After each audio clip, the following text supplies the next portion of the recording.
احمق لوگ کہیں گے کہ مسلمان جس قبلے پر پہلے سے چلے آتے تھے اب اس سے کیوں منہ پھیر بیٹھے؟ تم کہہ دو کہ مشرق اور مغرب سب اللہ ہی کا ہے، وہ جس کو چاہتا ہے سیدھے رستے پر چلاتا ہے، اور اسی طرح ہم نے تم کو امت معتدل بنایا ہے تاکہ تم لوگوں پر گواہ بنو اور پیغمبر آخر الزمان صلی اللہ علیہ وآلہ وسلم تم پر گواہ بنے۔ اور جس قبلے پر تم پہلے تھے اس کو ہم نے اس لیے مقرر کیا تھا کہ معلوم کریں کہ کون ہمارے پیغمبر کا تابع رہتا ہے اور کون الٹے پاؤں پھر جاتا ہے۔ اور یہ بات یعنی تحویل قبلہ لوگوں کو گراں معلوم ہوئی، مگر جن کو اللہ نے ہدایت بخشی ہے وہ اسے گراں نہیں سمجھتے، اور اللہ ایسا نہیں کہ تمہارے ایمان کو یوں ہی ضائع کر دے۔ اللہ تو لوگوں پر بڑا مہربان ہے، صاحب رحمت ہے۔ اے پیغمبر صلی اللہ علیہ وآلہ وسلم، ہم تمہارا آسمان کی طرف منہ اٹھانا دیکھ رہے ہیں، سو ہم تم کو اسی قبلے کی طرف جس کو تم پسند کرتے ہو منہ کرنے کا حکم دیں گے۔ تو اپنا منہ مسجد حرام یعنی خانہ کعبہ کی طرف پھیر لو، اور تم لوگ جہاں ہوا کرو نماز پڑھنے کے وقت اسی مسجد کی طرف منہ کر لیا کرو۔ اور جن لوگوں کو کتاب دی گئی ہے وہ خوب جانتے ہیں کہ یہ نیا قبلہ ان کے پروردگار کی طرف سے حق ہے، اور جو کام یہ لوگ کرتے ہیں اللہ ان سے بے خبر نہیں۔ اور اگر تم ان اہل کتاب کے پاس تمام نشانیاں بھی لے کر آؤ تو بھی یہ تمہارے قبلے کی پیروی نہ کریں، اور تم بھی ان کے قبلے کی پیروی کرنے والے نہیں ہو، اور ان میں سے بھی بعض کے قبلے کے پیرو نہیں۔ اور اگر تم باوجود اس کے کہ تمہارے پاس علم یعنی اللہ کا حکم آ چکا ہے ان کی خواہشوں کے پیچھے چلو گے تو ظالموں میں ہو جاؤ گے۔ جن لوگوں کو ہم نے کتاب دی ہے وہ ان پیغمبر آخر الزمان صلی اللہ علیہ وآلہ وسلم کو اس طرح پہچانتے ہیں جس طرح اپنے بیٹوں کو پہچانا کرتے ہیں،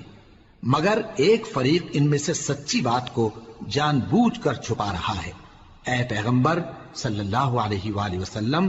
یہ نیا قبلہ تمہارے پروردگار کی طرف سے حق ہے، تو تم ہرگز شک کرنے والوں میں نہ ہونا، اور ہر ایک شخص کے لیے ایک سمت مقرر ہے جدھر وہ عبادت کے وقت منہ کیا کرتا ہے، تو تم نیکیوں میں سبقت حاصل کرو۔ تم جہاں ہوگے اللہ تم سب کو جمع کرے گا، بے شک اللہ ہر چیز پر قادر ہے۔ اور تم جہاں سے نکلو نماز میں اپنا منہ مسجد حرام کی طرف کر لیا کرو، بے شبہ یہ تمہارے پروردگار کی طرف سے حق ہے، اور تم لوگ جو کچھ کرتے ہو اللہ اس سے بے خبر نہیں۔ اور تم جہاں سے نکلو مسجد حرام کی طرف منہ کر کے نماز پڑھا کرو، اور مسلمانوں تم جہاں ہوا کرو اسی مسجد کی طرف رخ کیا کرو۔ یہ تاکید اس لیے کی گئی ہے کہ لوگ تم کو کسی طرح کا الزام نہ دے سکیں، مگر ان میں سے جو ظالم ہیں وہ الزام دیں تو دیں،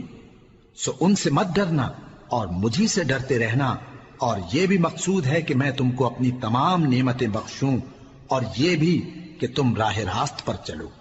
جس طرح من جملہ اور نعمتوں کے ہم نے تمہیں میں سے ایک رسول بھیجے ہیں جو تم کو ہماری آیتیں پڑھ پڑھ کر سناتے اور تمہیں پاک بناتے، اور کتاب یعنی قرآن اور دانائی سکھاتے ہیں، اور ایسی باتیں بتاتے ہیں جو تم پہلے نہیں جانتے تھے، سو تم مجھے یاد کیا کرو، میں تمہیں یاد کیا کروں گا، اور میرا احسان مانتے رہنا اور میری ناشکری نہ کرنا۔ اے ایمان والو، صبر اور نماز سے مدد لیا کرو، بے شک اللہ صبر کرنے والوں کے ساتھ ہے۔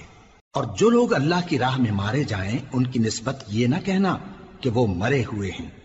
وہ مردہ نہیں بلکہ زندہ ہیں، لیکن تم کو شعور نہیں۔ اور ہم کسی قدر خوف اور بھوک اور مال اور جانوں اور میووں کے نقصان سے تمہاری آزمائش کریں گے، اور صبر کرنے والوں کو بشارت سنا دو کہ ان لوگوں پر جب کوئی مصیبت واقع ہوتی ہے تو کہتے ہیں کہ ہم اللہ ہی کا مال ہیں اور اسی کی طرف لوٹ کر جانے والے ہیں۔ یہی لوگ ہیں جن پر ان کے پروردگار کی عنایتیں ہیں اور خصوصی رحمت بھی ہے، اور یہی سیدھے رستے پر ہیں۔ بے شک کوہ صفا اور مروہ اللہ کی نشانیوں میں سے ہیں، تو جو شخص خانہ کعبہ کا حج یا عمرہ کرے اس پر کچھ گناہ نہیں کہ دونوں کے درمیان چکر لگائے، بلکہ یہ ایک نیک کام ہے، اور جو کوئی نیک کام کرے تو اللہ قدردان ہے، دانا ہے۔ جو لوگ ہمارے حکموں اور ہدایتوں کو جو ہم نے نازل کی ہیں کسی غرض فاسد سے چھپاتے ہیں، باوجود کہ ہم نے ان کو لوگوں کے سمجھانے کے لیے اپنی کتاب میں کھول کھول کر بیان کر دیا ہے۔ ایسوں پر اللہ اور تمام لعنت کرنے والے لعنت کرتے ہیں۔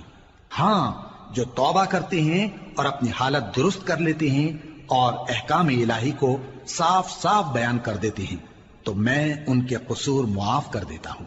اور میں بڑا معاف کرنے والا بڑا مہربان ہوں۔ جو لوگ کافر ہوئے اور کافر ہی مرے، ایسوں پر اللہ کی اور فرشتوں کی اور انسانوں کی سب کی لعنت، وہ ہمیشہ اسی لعنت میں گرفتار رہیں گے۔ ان سے نہ تو عذاب ہلکا ہی کیا جائے گا اور نہ انہیں کچھ مہلت ملے گی۔ اور لوگوں، تمہارا معبود ایک ہی معبود ہے، اس بڑے مہربان اور رحم والے کے سوا کوئی عبادت کے لائق نہیں۔ بے شک آسمانوں اور زمین کے پیدا کرنے میں اور رات اور دن کے ایک دوسرے کے پیچھے آنے جانے میں اور کشتیوں اور جہازوں میں جو سمندر میں لوگوں کے فائدے کے لیے رواں ہیں، اور میں جس کو اللہ آسمان سے برساتا اور اس سے زمین کو اس کے مردہ ہو جانے کے بعد زندہ یعنی خشک ہو جانے کے بعد سرسبز کر دیتا ہے، اور زمین پر ہر قسم کے جانور پھیلانے میں اور ہواؤں کے چلانے میں اور بادلوں میں جو آسمان اور زمین کے درمیان گھرے رہتے ہیں، عقل مندوں کے لیے اللہ کی قدرت کی نشانیاں ہیں۔ اور بعض لوگ ایسے ہیں جو غیر اللہ کو اللہ کا شریک بناتے اور ان سے اللہ کی سی محبت کرتے ہیں، لیکن جو ایمان والے ہیں وہ تو اللہ ہی کے سب سے زیادہ دوست دار ہیں۔ اور اے کاش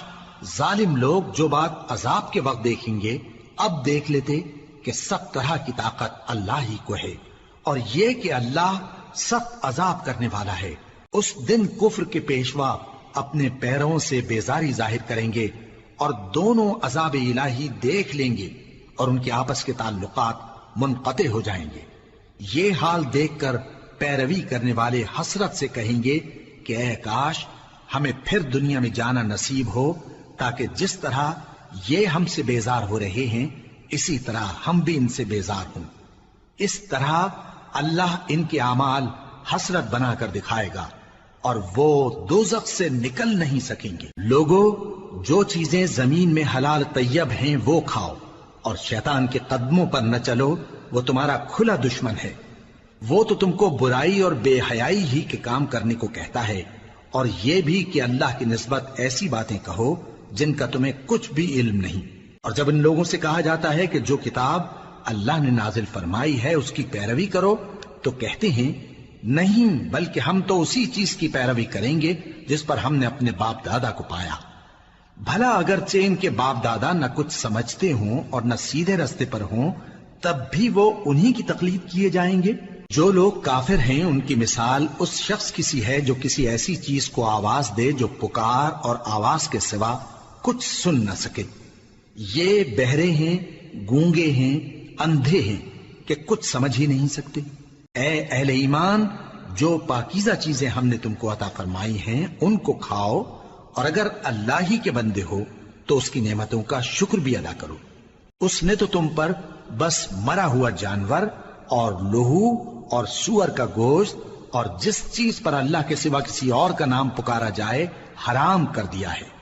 ہاں، جو مجبور ہو جائے بشرطے کہ اللہ کی نافرمانی نہ کرے اور حد ضرورت سے باہر نہ نکل جائے، اس پر کچھ گناہ نہیں۔ بے شک اللہ بخشنے والا ہے،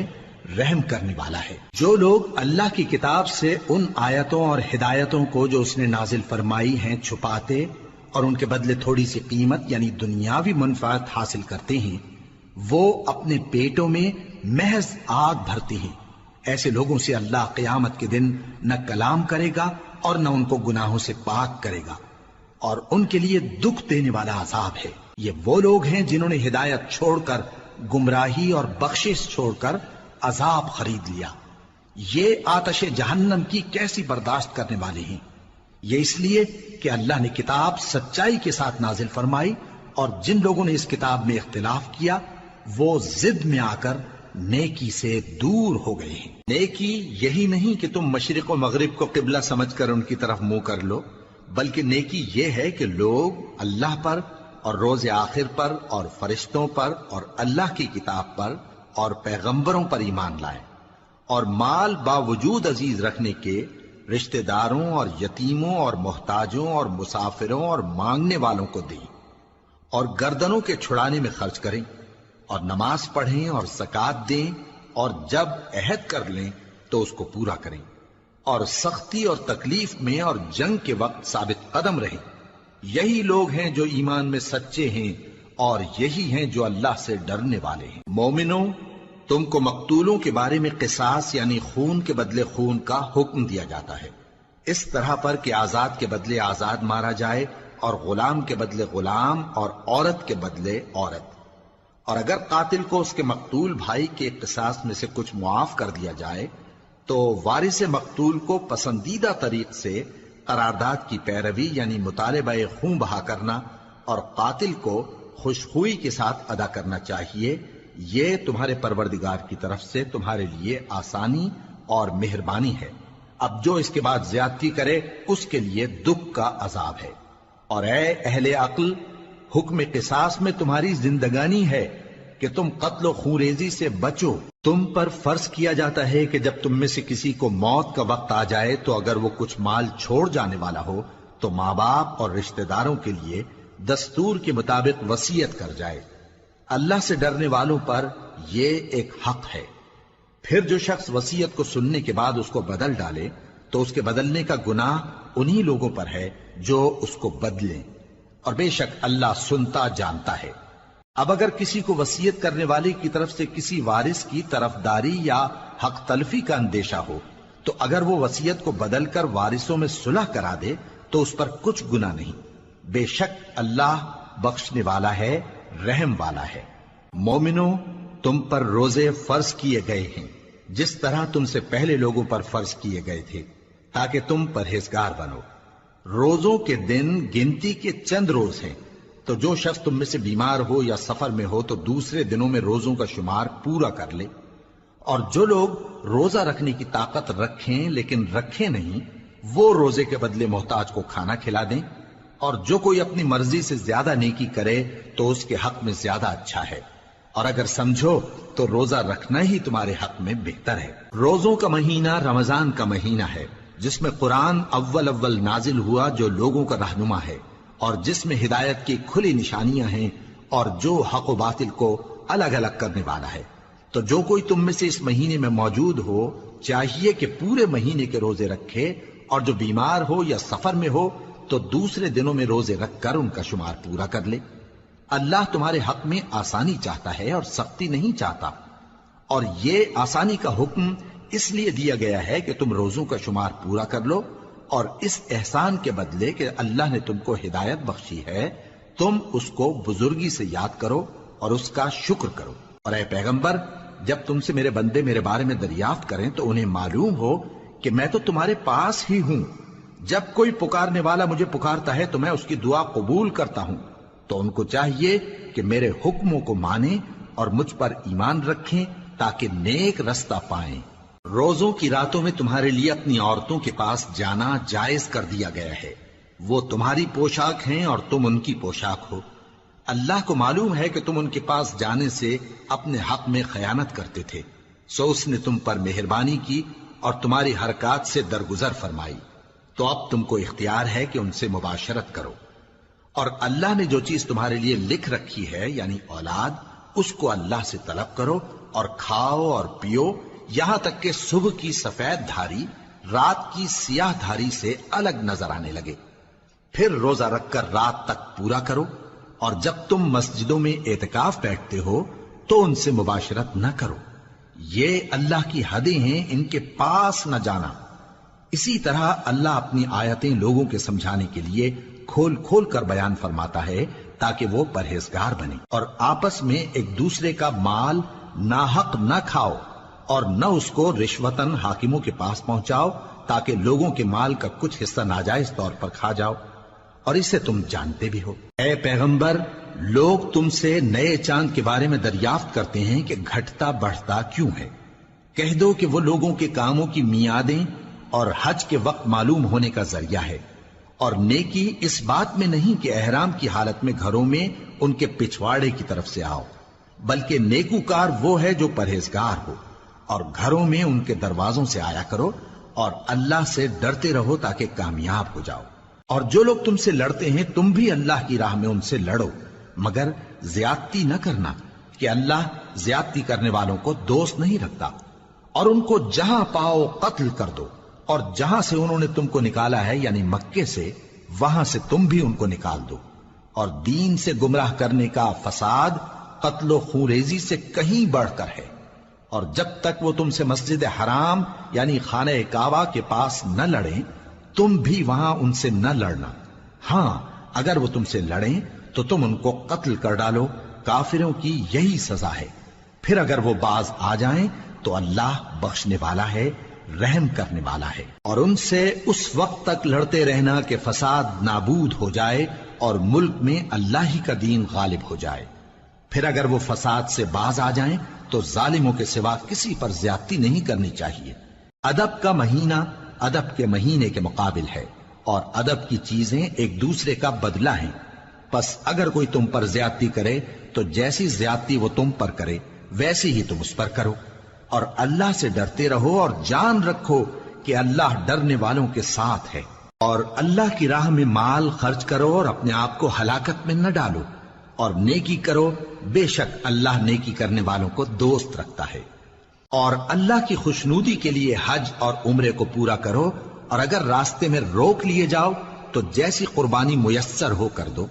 اور جب تک قربانی اپنے مقام پر نہ پہنچ جائے سر نہ منڈاؤ۔ اور اگر کوئی تم میں بیمار ہو یا اس کے سر میں کسی طرح کی تکلیف ہو تو اگر وہ سر منڈا لے تو اس کے بدلے روزے رکھے یا صدقہ دے یا قربانی کرے۔ پھر جب تکلیف دور ہو کر تم مطمئن ہو جاؤ تو جو تم میں حج کے وقت تک عمرے سے فائدہ اٹھانا چاہے وہ جیسی قربانی میسر ہو کرے، اور جس کو قربانی نہ ملے وہ 3 روزے ایام حج میں رکھے اور 7 جب واپس ہو، یہ پورے 10 ہوئے۔ یہ حکم اس شخص کے لیے ہے جس کے اہل و عیال مکے میں نہ رہتے ہوں۔ اور اللہ سے ڈرتے رہو اور جان رکھو کہ اللہ سخت عذاب دینے والا ہے۔ حج کے مہینے معین ہیں جو معلوم ہیں، تو جو شخص ان مہینوں میں حج کی نیت کر لے تو حج کے دنوں میں نہ عورتوں سے اختلاط کرے، نہ کوئی برا کام کرے اور نہ کسی سے جھگڑے۔ اور جو نیک کام تم کرو گے وہ اللہ کو معلوم ہو جائے گا۔ اور زاد راہ یعنی رستے کا خرچ ساتھ لے جاؤ، کیونکہ بہترین زاد راہ پرہیزگاری ہے۔ اور اے اہل عقل، مجھی سے ڈرتے رہو، اس کا تمہیں کچھ گناہ نہیں کہ حج کے دنوں میں بذریعہ تجارت اپنے پروردگار سے روزی طلب کرو۔ اور جب عرفات سے واپس ہونے لگو تو مشعر حرام یعنی مزدلفہ میں اللہ کا ذکر کرو، اور اس طرح ذکر کرو جس طرح اس نے تم کو سکھایا، اور اس سے پیشتر تم لوگ ان طریقوں سے محض ناواقف تھے۔ پھر جہاں سے اور لوگ واپس ہوں وہیں سے تم بھی واپس ہو، اور اللہ سے بخشش مانگو، بے شک اللہ بخشنے والا ہے، رحمت کرنے والا ہے۔ پھر جب حج کے تمام ارکان پورے کر چکو تو مینا میں اللہ کو یاد کرو جس طرح اپنے باپ دادا کو یاد کیا کرتے تھے، بلکہ اس سے بھی زیادہ۔ اور بعض لوگ ایسے ہیں جو اللہ سے التجا کرتے ہیں کہ اے پروردگار ہم کو جو دینا ہے دنیا ہی میں دے دے، اور ایسے لوگوں کا آخرت میں کچھ حصہ نہیں۔ اور بعض ایسے ہیں کہ دعا کرتے ہیں کہ پروردگار ہم کو دنیا میں بھی نعمت عطا فرما اور آخرت میں بھی نعمت بخشیو اور دوزخ کے عذاب سے محفوظ رکھیو۔ یہی لوگ ہیں جن کے لیے ان کے کاموں کا حصہ یعنی اجر نیک تیار ہے، اور اللہ جلد حساب لینے والا ہے۔ اور قیام منا کے دنوں میں جو گنتی کے دن ہیں اللہ کو یاد کرو۔ اگر کوئی جلدی کرے اور 2 ہی دن میں چل دے تو اس پر بھی کچھ گناہ نہیں، اور جو بات تک ٹھہرا رہے اس پر بھی کچھ گناہ نہیں۔ یہ باتیں اس شخص کے لیے ہیں جو اللہ سے ڈرے، اور تم لوگ اللہ سے ڈرتے رہو اور جان رکھو کہ تم سب اس کے پاس جمع کیے جاؤ گے۔ اور کوئی شخص تو ایسا ہے جس کی گفتگو دنیا کی زندگی میں تم کو دلکش معلوم ہوتی ہے، اور وہ اپنے معافی ضمیر پر یعنی اس بات پر جو اس کے دل میں ہے اللہ کو گواہ بناتا ہے، حالانکہ وہ سخت جھگڑالو ہے۔ اور جب پیٹ پھیر کر چلا جاتا ہے تو زمین میں دوڑتا پھرتا ہے تاکہ اس میں فتنہ انگیزی کرے اور کھیتی کو برباد اور انسانوں اور حیوانوں کی نسل کو نابود کر دے، اور اللہ فتنہ انگیزی کو پسند نہیں کرتا۔ اور جب اس سے کہا جاتا ہے کہ اللہ سے خوف کر تو غرور اس کو گناہ میں پھنسا دیتا ہے، سو اس کو جہنم کافی ہے اور وہ بہت برا ٹھکانہ ہے۔ اور کوئی شخص ایسا ہے کہ اللہ کی خوشنودی حاصل کرنے کے لیے اپنی جان بیچ ڈالتا ہے، اور اللہ بندوں پر بہت مہربان ہے۔ مومنو، اسلام میں پورے پورے داخل ہو جاؤ اور شیطان کے پیچھے نہ چلو، وہ تو تمہارا کھلا دشمن ہے۔ پھر اگر تم احکام روشن پہنچ جانے کے بعد لڑکھڑا جاؤ تو جان رکھو کہ اللہ غالب ہے، حکمت والا ہے۔ کیا یہ لوگ اسی بات کے منتظر ہیں کہ ان پر اللہ کا عذاب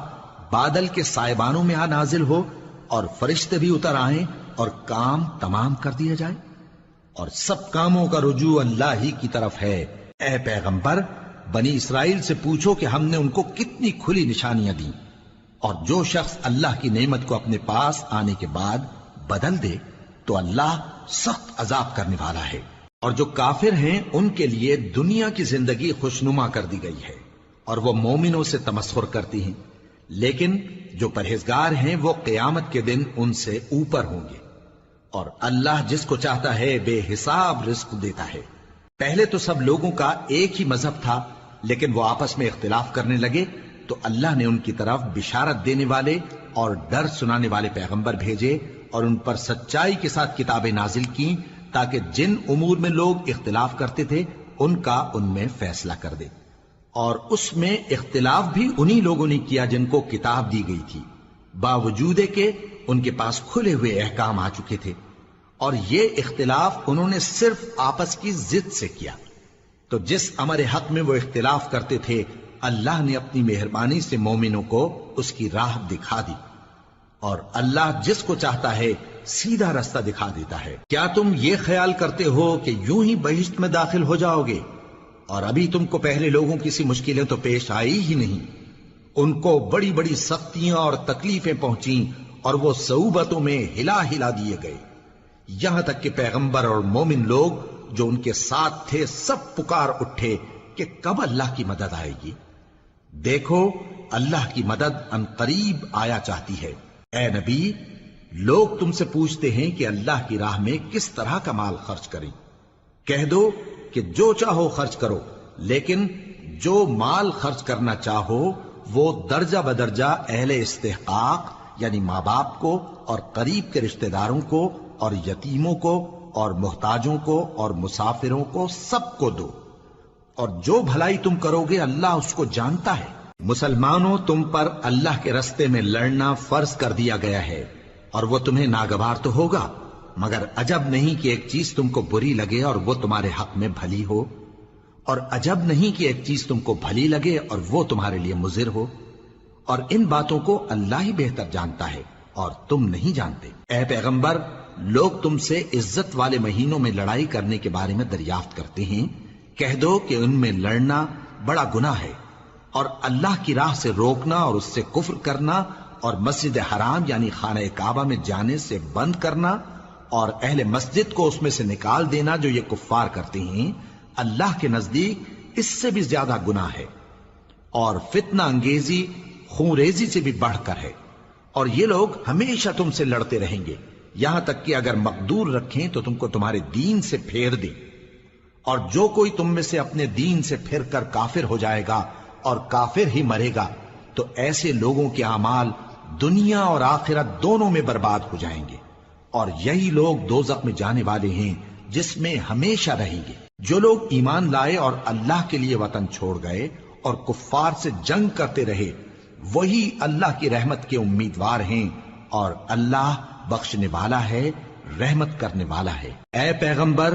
لوگ تم سے شراب اور جوئے کا حکم دریافت کرتے ہیں، کہہ دو کہ ان میں گناہ بڑے ہیں اور لوگوں کے لیے کچھ فائدے بھی ہیں، مگر ان کے گناہ فائدوں سے کہیں زیادہ ہیں۔ اور یہ بھی تم سے پوچھتے ہیں کہ اللہ کی راہ میں کون سا مال خرچ کریں، کہہ دو کہ جو ضرورت سے زیادہ ہو۔ اس طرح اللہ تمہارے لیے اپنے احکام کھول کھول کر بیان فرماتا ہے تاکہ تم سوچو، یعنی دنیا اور آخرت کی باتوں میں غور کرو۔ اور تم سے یتیموں کے بارے میں بھی دریافت کرتے ہیں، کہہ دو کہ ان کی حالت کی اصلاح بہت اچھا کام ہے، اور اگر تم ان سے مل جل کر رہنا یعنی خرچ اکٹھا رکھنا چاہو تو وہ تمہارے بھائی ہیں، اور اللہ خوب جانتا ہے کہ خرابی کرنے والا کون ہے اور اصلاح کرنے والا کون۔ اور اگر اللہ چاہتا تو تم کو تکلیف میں ڈال دیتا، بے شک اللہ غالب ہے، حکمت والا ہے۔ اور مومنوں مشرک عورتوں سے جب تک وہ ایمان نہ لائیں نکاح نہ کرنا، کیونکہ مشرک عورت خواہ تم کو کیسی ہی بھلی لگے اس سے مومن لونڈی بہتر ہے، اور اسی طرح مشرک مرد جب تک ایمان نہ لائیں مومن عورتوں کو ان کی زوجیت میں نہ دینا، کیونکہ مشرک مرد سے خواہ وہ تم کو کیسا ہی بھلا لگے مومن غلام بہتر ہے۔ یہ مشرک لوگوں کو دوزخ کی طرف بلاتی ہیں، اور اللہ اپنی مہربانی سے بہشت اور بخشش کی طرف بلاتا ہے، اور اپنے حکم لوگوں سے کھول کھول کر بیان کرتا ہے تاکہ نصیحت حاصل کریں۔ اور تم سے حیض کے بارے میں دریافت کرتے ہیں، کہہ دو وہ تو نجاست ہے، سو ایام حیض میں عورتوں سے کنارہ کش رہو، اور جب تک وہ پاک نہ ہو جائیں ان سے مقاربت نہ کرو۔ ہاں جب وہ پاک ہو جائیں تو جس طریق سے اللہ نے تمہیں ارشاد فرمایا ہے ان کے پاس جاؤ، کچھ شک نہیں کہ اللہ توبہ کرنے والوں اور پاک صاف رہنے والوں کو دوست رکھتا ہے۔ تمہاری عورتیں تمہاری کھیتی ہیں، تو اپنی کھیتی میں جس طرح چاہو جاؤ، اور اپنے لیے نیک عمل آگے بھیجو، اور اللہ سے ڈرتے رہو، اور جان رکھو کہ ایک دن تمہیں اس کے روبرو حاضر ہونا ہے۔ اور اے پیغمبر ایمان والوں کو بشارت سنا دو، اور اللہ کے نام کو اس بات کا ہیلہ نہ بنانا کہ اس کی قسمیں کھا کھا کر سلوک کرنے اور پرہیزگاری کرنے اور لوگوں میں صلح و سازگاری کرانے سے رک جاؤ، اور اللہ سب کچھ سنتا ہے جانتا ہے۔ اللہ تمہاری لغو قسموں پر تم سے مواخذہ نہیں کرے گا، لیکن جو قسمیں تم قصد دلی سے کھاؤ گے ان پر مواخذہ کرے گا، اور اللہ بخشنے والا ہے بردبار ہے۔ جو لوگ اپنی عورتوں کے پاس جانے کی قسم کھا لیں ان کو 4 مہینے تک انتظار کرنا چاہیے۔ اگر اس عرصے میں قسم سے رجوع کر لیں تو اللہ بخشنے والا ہے، مہربان ہے، اور اگر طلاق کا ارادہ کر لیں تو بھی اللہ سنتا ہے جانتا ہے۔ اور طلاق والی عورتیں 3 حیض تک اپنے تئیں روکے رہیں، اور اگر وہ اللہ اور روز قیامت پر ایمان رکھتی ہیں تو ان کو جائز نہیں کہ اللہ نے جو کچھ ان کے شکم میں پیدا کیا ہے اس کو چھپائیں، اور ان کے خاوند اگر پھر موافقت چاہیں تو اس مدت میں وہ ان کو اپنی زوجیت میں لے لینے کے زیادہ حقدار ہیں۔ اور عورتوں کا حق مردوں پر ویسا ہی ہے جیسے دستور کے مطابق مردوں کا حق عورتوں پر ہے، البتہ مردوں کو عورتوں پر 1 درجہ فضیلت ہے، اور اللہ غالب ہے، صاحب حکمت ہے۔ طلاق صرف 2 بار ہے، یعنی جب 2 دفعہ طلاق دے دی جائے تو پھر عورتوں کو یا تو بطریق شائستہ نکاح میں رہنے دینا ہے یا بھلائی کے ساتھ چھوڑ دینا، اور یہ جائز نہیں کہ جو مہر تم ان کو دے چکے ہو اس میں سے کچھ واپس لے لو۔ ہاں اگر زن و شوہر کو خوف ہو کہ وہ اللہ کی حدوں کو قائم نہیں رکھ سکیں گے تو اگر عورت خاوند کے ہاتھ سے رہائی پانے کے بدلے میں کچھ دے ڈالے تو دونوں پر کچھ گناہ نہیں۔ یہ اللہ کی مقرر کی ہوئی حدیں ہیں، ان سے باہر نہ نکلنا، اور جو لوگ اللہ کی حدوں سے باہر نکل جائیں گے وہ گناہگار ہوں گے۔ پھر اگر شوہر 2 طلاقوں کے بعد تیسری طلاق عورت کو دے دے تو اس کے بعد جب تک عورت کسی دوسرے شخص سے نکاح نہ کر لے اس پہلے شوہر پر حلال نہ ہوگی۔ ہاں اگر دوسرا خاوند بھی طلاق دے دے اور عورت اور پہلا خاوند پھر ایک دوسرے کی طرف رجوع کر لیں تو ان پر کچھ گناہ نہیں، بشرطے کہ دونوں یقین کریں کہ اللہ کی حدوں کو قائم رکھ سکیں گے، اور یہ اللہ کی حدیں ہیں، ان کو وہ ان لوگوں کے لیے بیان فرماتا ہے جو علم رکھتے ہیں۔ اور جب تم عورتوں کو 2 دفعہ طلاق دے چکو اور ان کی عدت پوری ہو جائے تو انہیں یا تو حسن سلوک سے نکاح میں رہنے دو یا بطریق شائستہ رخصت کر دو، اور اس نیت سے ان کو نکاح میں نہ رہنے دینا چاہیے کہ انہیں تکلیف دو اور ان پر زیادتی کرو، اور جو ایسا کرے گا وہ اپنا ہی نقصان کرے گا۔ اور اللہ کے احکام کو ہنسی اور کھیل نہ بناؤ، اور اللہ نے تم کو جو نعمتیں بخشی ہیں اور تم پر جو کتاب اور دانائی کی باتیں نازل کی ہیں جن سے وہ تمہیں نصیحت فرماتا ہے ان کو یاد کرو، اور اللہ سے ڈرتے رہو، اور جان رکھو کہ اللہ ہر چیز سے واقف ہے۔ اور جب تم عورتوں کو طلاق دے چکو اور ان کی عدت پوری ہو جائے تو ان کو اپنے شوہروں کے ساتھ جب وہ آپس میں جائز طور پر راضی ہو جائیں نکاح کرنے سے مت روکو۔ اس حکم سے اس شخص کو نصیحت کی جاتی ہے جو تم میں اللہ اور روز آخر پر یقین رکھتا ہے، یہ تمہارے لیے نہایت خوب اور بہت پاکیزگی کی بات ہے، اور اللہ جانتا ہے اور تم نہیں جانتے۔ اور مائیں اپنے بچوں کو پورے 2 سال دودھ پلائیں یہ حکم اس شخص کے لیے ہے جو پوری مدت تک دودھ پلوانا چاہے، اور دودھ پلانے والی ماؤں کا کھانا اور کپڑا دستور کے مطابق باپ کے ذمے ہوگا۔ کسی شخص کو اس کی طاقت سے زیادہ تکلیف نہیں دی جاتی، تو یاد رکھو کہ نہ تو ماں کو اس کے بچے کے سبب نقصان پہنچایا جائے اور نہ باپ کو اس کی اولاد کی وجہ سے نقصان پہنچایا جائے، اور اسی طرح نان و نفقہ بچے کے وارث کے ذمے ہے۔ اور اگر دونوں یعنی ماں باپ آپس کی رضامندی اور صلاح سے بچے کا دودھ چھڑانا چاہیں تو ان پر کچھ گناہ نہیں، اور اگر تم اپنی اولاد کو دودھ پلوانا چاہو تو تم پر کچھ گناہ نہیں، بشرطے کہ تم دودھ پلانے والیوں کو دستور کے مطابق ان کا حق جو تم نے دینا کیا تھا دے دو،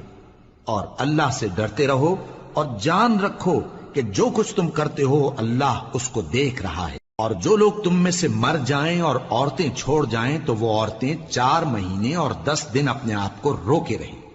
اور جب یہ عدت پوری کر چکیں اور اپنے حق میں پسندیدہ کام یعنی نکاح کر لیں تو تم پر کچھ گناہ نہیں، اور اللہ تمہارے سب کاموں سے واقف ہے۔ اگر تم اشارے کنائے میں عورتوں کو نکاح کا پیغام بھیجو یا نکاح کی خواہش کو اپنے دلوں میں مخفی رکھو تو تم پر کچھ گناہ نہیں۔ اللہ کو معلوم ہے کہ تم ان سے نکاح کا ذکر کرو گے، مگر ایام عدت میں اس کے سوا کے دستور کے مطابق کوئی بات کہہ دو، پوشیدہ طور پر ان سے قول و قرار نہ کرنا، اور جب تک عدت پوری نہ ہو لے نکاح کا پختہ ارادہ نہ کرنا، اور جان رکھو کہ جو کچھ تمہارے دلوں میں ہے اللہ کو سب معلوم ہے، تو اس سے ڈرتے رہو اور جان رکھو کہ اللہ بخشنے والا ہے، حلم والا ہے۔ اور اگر تم عورتوں کو ان کے پاس جانے یا ان کا مہر مقرر کرنے سے پہلے طلاق دے دو تو تم پر کچھ گناہ نہیں، ہاں ان کو دستور کے مطابق کچھ خرچ ضرور دو، یعنی مقدور والا اپنے مقدور کے مطابق دے اور تنگ دست اپنی حیثیت کے مطابق۔ نیک لوگوں پر یہ ایک طرح کا حق ہے۔ اور اگر تم عورتوں کو ان کے پاس جانے سے پہلے طلاق دے دو لیکن مہر مقرر کر چکے ہو تو آدھا مہر دینا ہوگا۔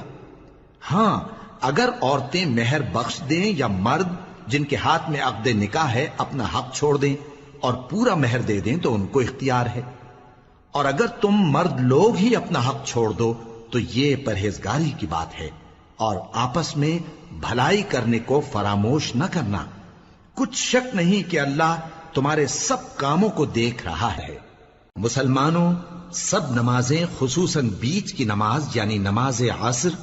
پورے اہتمام کے ساتھ ادا کرتے رہو اور اللہ کے آگے ادب سے کھڑے رہا کرو۔ پھر اگر تم خوف کی حالت میں ہو تو پیادے یا سوار جس حال میں ہو نماز پڑھ لو۔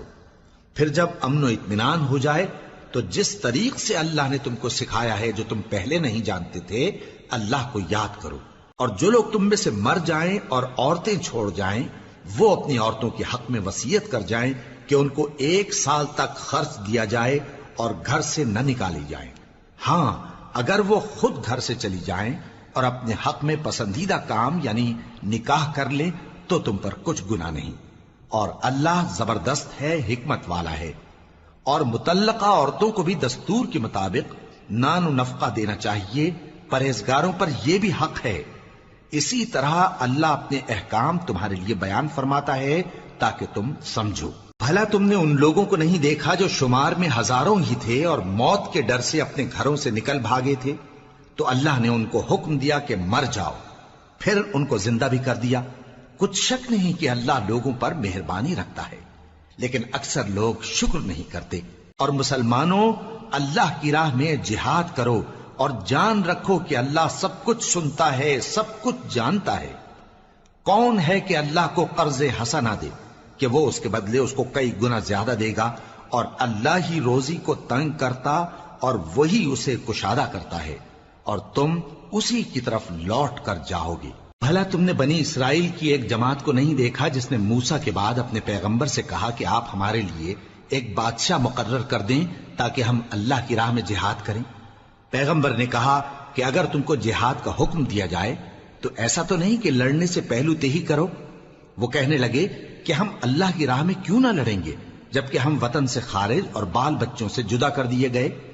پھر جب ان کو جہاد کا حکم دیا گیا تو چند اشخاص کے سوا سب پھر گئے،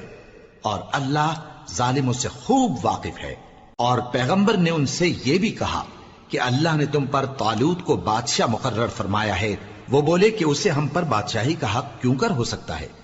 اس سے بڑھ کر بادشاہی کے مستحق تو ہم ہیں، اور اس کے پاس تو بہت سی دولت بھی نہیں۔ پیغمبر نے کہا کہ اللہ نے اس کو تم پر فضیلت دی ہے اور بادشاہی کے لیے منتخب فرمایا ہے۔ اس نے اسے علم بھی بہت سا بخشا ہے اور تن و توش بھی بڑا عطا کیا ہے، اور اللہ کو اختیار ہے جسے چاہے بادشاہی بخشے، وہ بڑا کشائش والا ہے، دانا ہے۔ اور پیغمبر نے ان سے کہا کہ ان کی یعنی طالوت کی بادشاہی کی نشانی یہ ہے کہ تمہارے پاس وہ صندوق آئے گا جس کو فرشتے اٹھائے ہوئے ہوں گے، اس میں تمہارے پروردگار کی طرف سے تسلی بخشنے والی چیز ہوگی اور کچھ اور چیزیں بھی ہوں گی جو موسیٰ اور ہارون چھوڑ گئے تھے۔